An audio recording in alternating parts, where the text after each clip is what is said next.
What about you, Ruth? Ruth is in Windsor. You work in the retirement village there. Is the Olympics on? Yes, Andrew, it is. And it was funny. I was at Castleview yesterday for Sunday lunch, table hopping, having glasses of bubbles. And we had the Olympics on, the TV in the restaurant. And I was asking everybody what they thought. And they felt that not having an audience affected it. They felt that they would get into it as it went on. But what is nice is that now I think the medals are rolling in.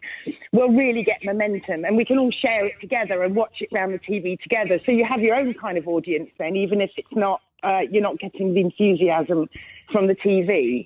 There was a feeling I heard you mention earlier about that you can't see all the footage you want to because of the restricted viewing. And I think also the time delay as well. But what was lovely was we ended up reminiscing about 2012 and all the buzz and excitement about that. So it was a lovely chat.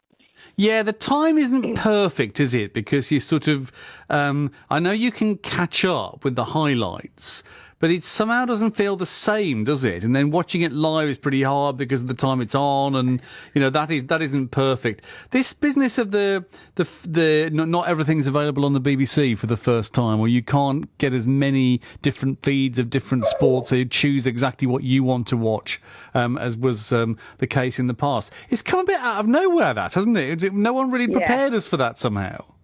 Absolutely. And I wasn't even aware of it until one of our apartment owners told me yesterday. In fact, I wasn't even aware there was Olympics on Friday. So I've got up to speed now. I think you lose that. And also, if you know the results and you're watching the catch-up, it's not the same, is it, as that nerve-wracking, nerve-biting, are they going to do it, and all the emotions. So it's a strange one, but I think we'll all get into it. Once those medals, as they have today, start coming in, we'll all get behind Britain and everyone else. What's your take on this, Ruth? What do you think about so many people being told to isolate? What do they need to do?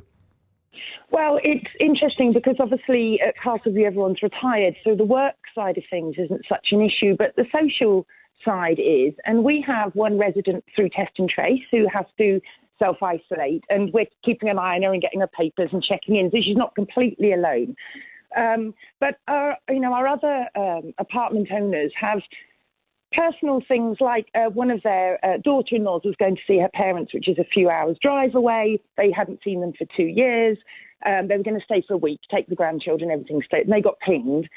So you tend to err on the side of caution, don't you? So they cancelled it, which means she'd run her food down, so there was no food in the house, and they'd got the dog. They had to pay the dog walker, and then they had to reapply for their leave at work, and it's all those little things around the huge organisation of making plans that are affected. But I think the general feeling at Castleview yesterday was that if the alternative is total lockdown, they'd rather have the pinging. And my personal feeling is the pinging is optional and voluntary, what you do. And if you use common sense and keep your distance and wear a mask and sanitize and take precautions, surely there are still some things you can do while protecting who you're seeing. So I think it just puts the responsibility back on us, which it always has been anyway. I mean, I suppose if you do all those things, if you genuinely do all those things of keeping away and all that, you're not going to get pinged, are you? I suppose. If you're really following the rules, then it wouldn't happen. Yeah, I couldn't agree more. And that's what it's been right from the very beginning.